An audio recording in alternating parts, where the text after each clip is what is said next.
आज का जो टॉपिक हमने लिया है वो है पैनसाइटोपेनिया।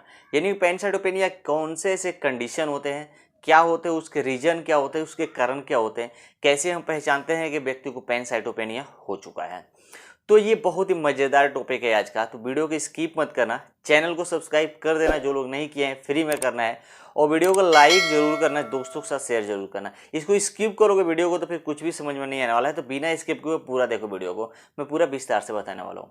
दोस्तों पैनसाइटोपेनिया क्या होता है पहले ये जान लेते हैं। यानी कि वह कंडीशन जहाँ पे एक व्यक्ति के शरीर में जो तीनों सेल्स होते हैं, यानी कि डब्ल्यूबीसी, आरबीसी और प्लेटलेट्स, ये तीनों अगर लो हो जाते हैं, डिक्रीज हो जाते हैं, उस कंडीशन को पैनसाइटोपेनिया बोलते हैं हम। अब ये तीनों सेल्स मतलब कि आरबीसी, डब्ल्यूबीसी, प्लेटलेट, ये लो क्यों हो जाते हैं? क्योंकि जो हमारा बोन मैरो होता है, किसी कारणवश किसी कंडीशन में अगर बोन मैरो अगर ठीक से काम नहीं कर रहा, वहाँ पे सेल का प्रोडक्शन नहीं हो पा रहा है, जिसकी वजह से ये तीनों सेल्स कम हो जाते हैं, तो उस कंडीशन को हम पैनसाइटोपेनिया बोलते हैं। इसको पहचानेंगे कैसे? दोस्तों इसमें होता यह है कि इस कंडीशन में जो पेशेंट का एचबी होगा वो लेस देन 10 ग्राम पर डेसीलीटर हो जाता है। यानी कि जो हीमोग्लोबिन होता है वो लो हो जाता है।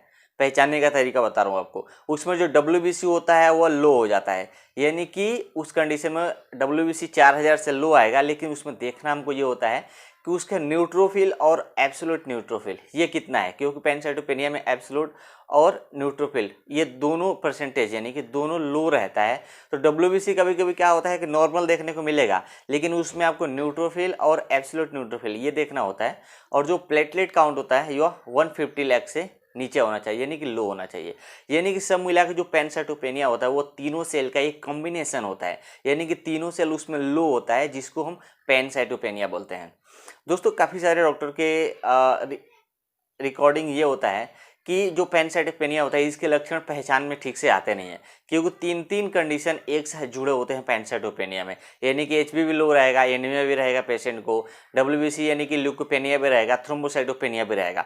लेकिन फिर भी कुछ ऐसे लक्षण है जिसके आधार पर हम आइडेंटिफाई कर सकते हैं, लेकिन विदाउट टेस्ट कराए हुए ये क्लियर नहीं कर सकते हम कि पेशेंट को पैनसाइटोपेनिया है या एनीमिया है या ल्यूकोपेनिया या थ्रोम्बोसाइटोपेनिया है। तो उसके लक्षण क्या होता है दोस्तों? तो जो सबसे पहले उसमें आता है वो होता है कि जो पेशेंट है उसको उसके शरीर पे जो स्किन है वो पेल येलो स्किन हो जाता है, उसको सांस लेने में तकलीफ होने लगते हैं। ये लक्षण बता रहा हूँ मैं कि जिसको पैनसाइटोपेनिया हुआ है। वीकनेस उसको हो सकता है, उसको फीवर हो सकता है, जो इसकी स्किन है उसमें जलन जैसी समस्या आ सकती है।